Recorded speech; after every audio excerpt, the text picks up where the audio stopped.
मैंने प्रवचन में तो ये सुना है कि गिरने पर परमात्मा अपनी गोदी में उसको झेल लेता।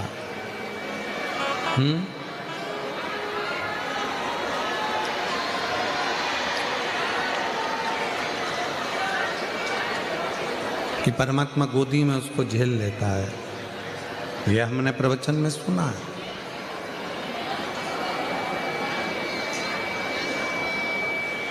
पर गिर के नहीं देखा, और उस व्यक्ति ने अपना विचार करा कि अब एक काम करता हूं कि एक कुएं में मैं गिर कर देखता हूं। पर संत ने ये थोड़ी ना कहा था कि तुम कुएं में गिर कर देखो।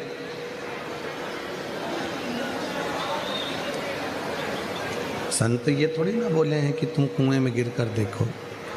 संत ने तो कहा कि जब संसार का मनुष्य गिरता है तो उसको शिव अपने हाथों में झेल लेता है, भगवान शंकर अपने हाथों में झेल लेते।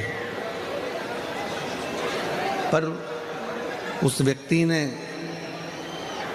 वो सत्संग करने वाले, प्रवचन करने वाले के मुख का शब्द सुना, और सुनने के बाद में वो मुख का शब्द सुनकर कुएं में कूदने के लिए, कुएं में गिरने के लिए गया। और जब वो कुएं में गिरने के लिए गया तो उसके मन में आया कि प्रवचन देने वाले ने तो कह दिया कि जब कोई गिरता है तो शिव जी उसको झेलते हैं, और मान लो मैं कुएं में गिर गया, शिव जी नहीं आए झेलने के लिए, तो मैं तो मर ही जाऊंगा। एक काम करता हूं कि मैं कुएं में गिरूं भी और मरूं भी ना। भगवान आएगा तो ठीक है, नहीं आएगा तो ठीक है। पाँव में रस्सी बांध ली उसने, और पेड़ से बांधकर रस्सी को वो कुएं में कूद गया। 2-3 दिन तक वो कुएं के अंदर लटका रहा, पर शिव नहीं आया, भगवान नहीं आया,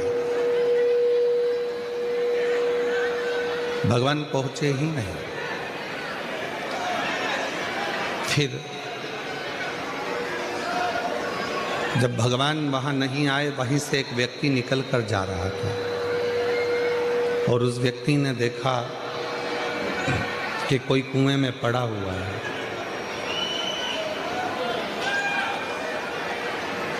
उसने जाकर पूछा, भैया मैं तुमको कुएं से निकाल देता हूं, मैं तुमको कुएं से निकाल देता हूं। तो उसने कहा नहीं नहीं, मुझे कुएं से मत निकालो। मैंने किसी के प्रवचन में सुना था कि जब कोई व्यक्ति नीचे गिरता है तो उसको शिव अपनी गोदी में झेल लेते हैं।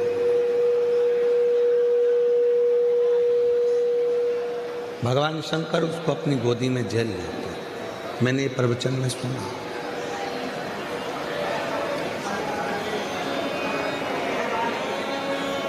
इसलिए मुझे निकालो मत ही।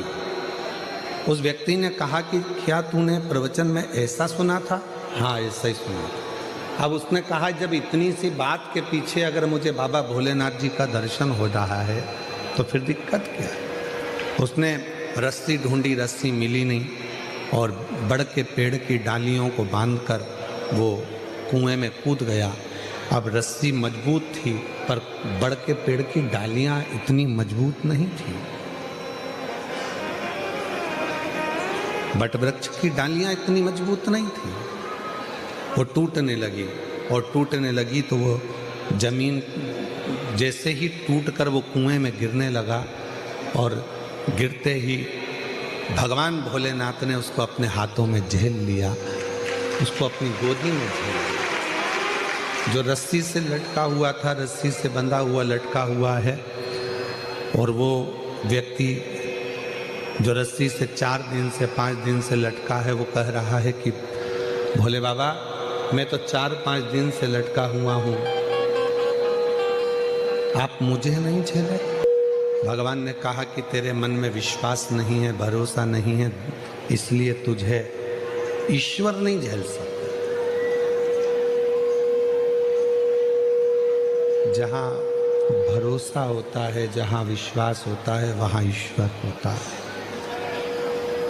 जहाँ भरोसा या विश्वास नहीं होता, वहाँ ईश्वर भी नहीं होता। मानो तो मैं गंगा माँ हूँ और ना मानो तो बहता। मान लिया वो गंगा जी, ना माना तो बहता हुआ पानी तो है ही, वो बह रहा है, चल रहा।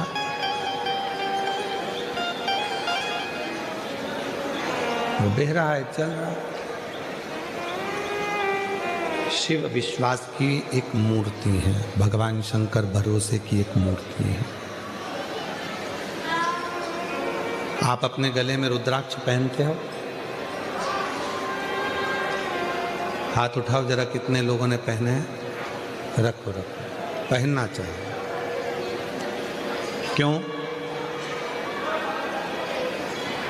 किसी पुराण में किसी देवता ने वचन नहीं दिया, किसी देवता ने किसी पुराण में वचन नहीं दिया। केवल एक पुराण है, शिव महापुराण, जिसमें शंकर भगवान पार्वती को वचन दे रहे हैं।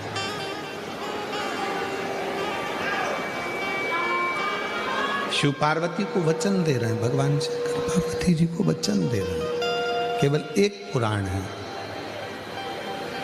और वो है शिव महापुराण, जिसमें भगवान शंकर पार्वती को वचन दे रहे हैं कि पार्वती, ये मेरे प्रेम का अश्रु है रुद्राक्ष। तूने जब मेरे नेत्रों का स्पर्श किया और उन नेत्रों का स्पर्श करने से जो बिंदु पृथ्वी पर गिरा, उसके गिरने से ये रुद्राक्ष का पौधा उत्पन्न हुआ।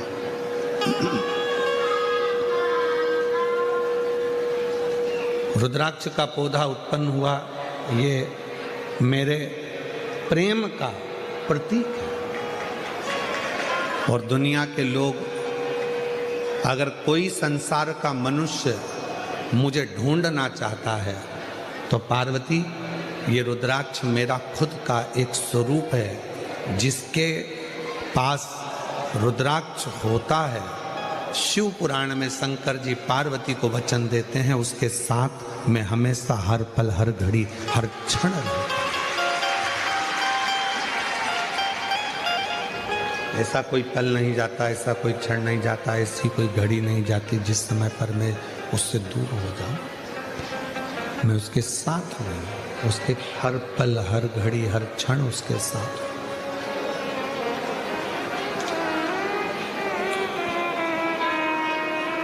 एक क्षण भी मैं उसका खाली नहीं जाने देता, हर क्षण में उसके साथ में।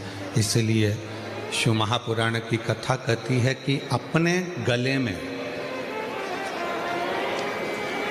रुद्राक्ष का होना बहुत जरूरी है।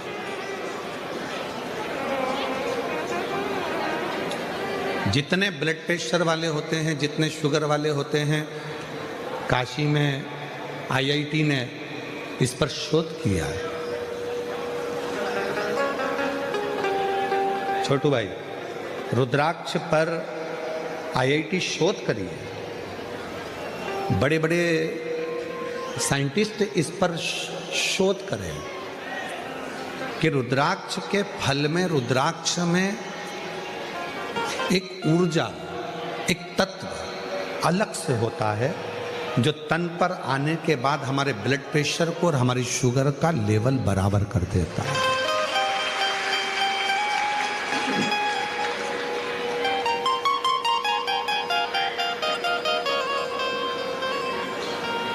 वो हमारे शुगर के लेवल को बराबर कर देता है, बराबर।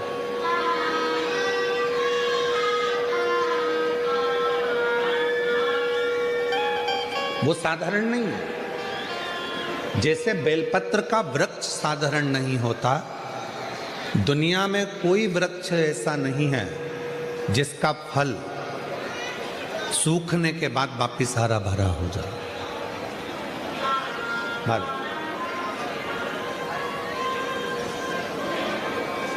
दुनिया में केवल एक बेलपत्री का वृक्ष ऐसा है जिसका बेल का फल बेल के पेड़ में लगा लगा यदि सूख भी जाता है तो सूखने के बाद बेल वृक्ष उसको वापस ताजा कर देता है, हरा कर देता है और वापस वो भर जाता है। केवल एक बेल का पेड़, बेल वृक्ष केवल ऐसा है जिसका फल पुनः वापस ताजा हो जाता है। अगर किसी ने फल को नहीं तोड़ा, वो फल लगा हुआ और उस फल को लगे हुए फल को कोई नहीं तोड़ रहा है तो वो फल लगा लगा लगा लगा लगा लगा वापस ताजा हो जाएगा, वापस निर्मल हो जाएगा।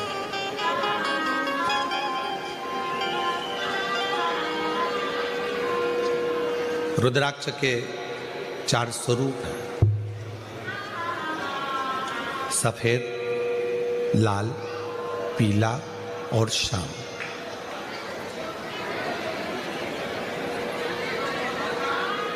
एक सफेद रुद्राक्ष भी होता है, एक लाल रुद्राक्ष भी होता है, एक पीला रुद्राक्ष भी होता है, एक सफेद रुद्राक्ष भी होता है।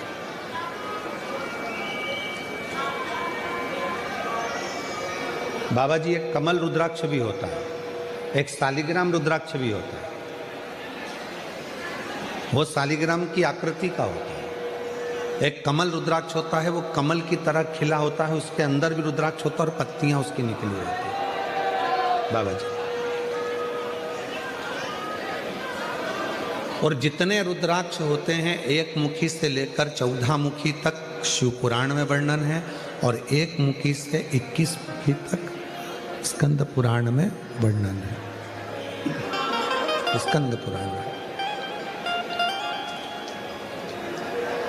सारे रुद्राक्षों में मान लो एक मुखी रुद्राक्ष आपको मिल गया, बाबा की कृपा है। अगर असली मिल गया तो ये शिव कृपा है, शंकर की करुणा, शिव की दया।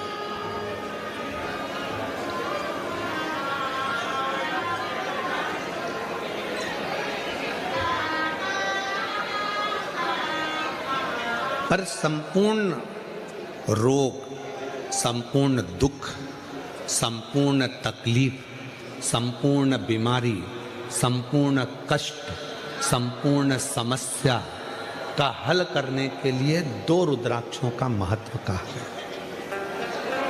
बहुत सालों के बाद ये बात निकली है व्यासपीठ से। हो सकता है आप लोगों के भाग्य होंगे सूरतवासियों के, तो ये कथा नहीं।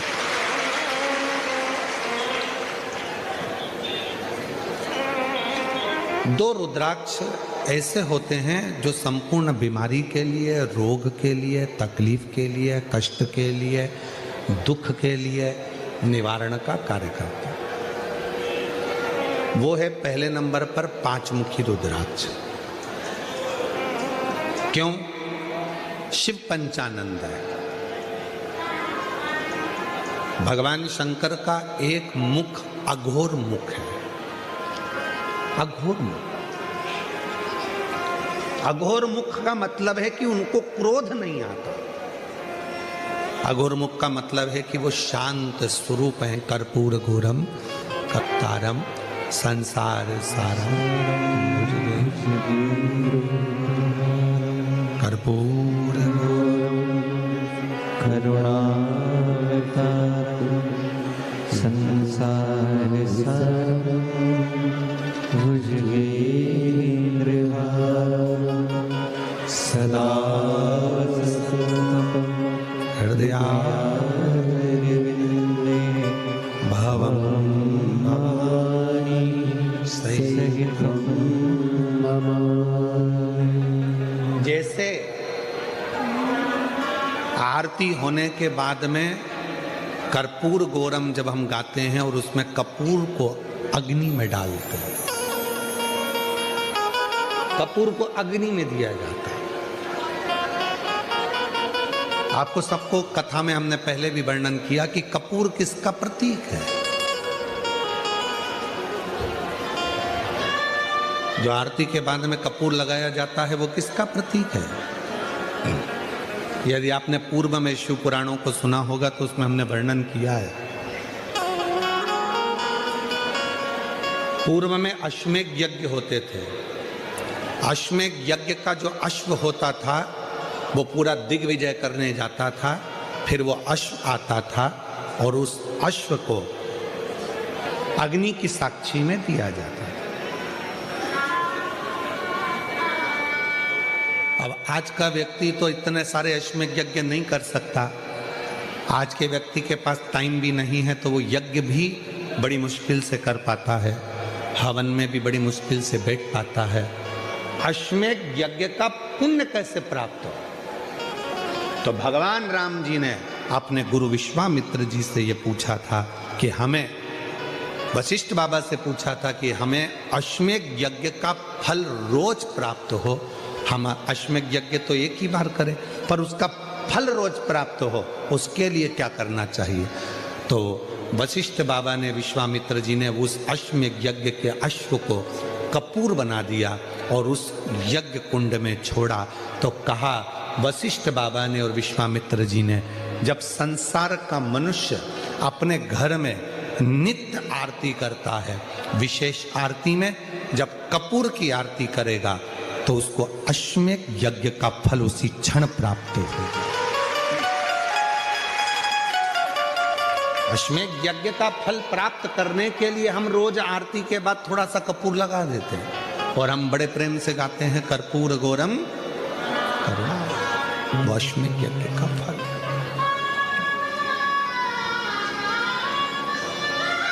हमारे सनातन धर्म में जितनी भी चीजें होती हैं कोई साधारण नहीं है हमारा।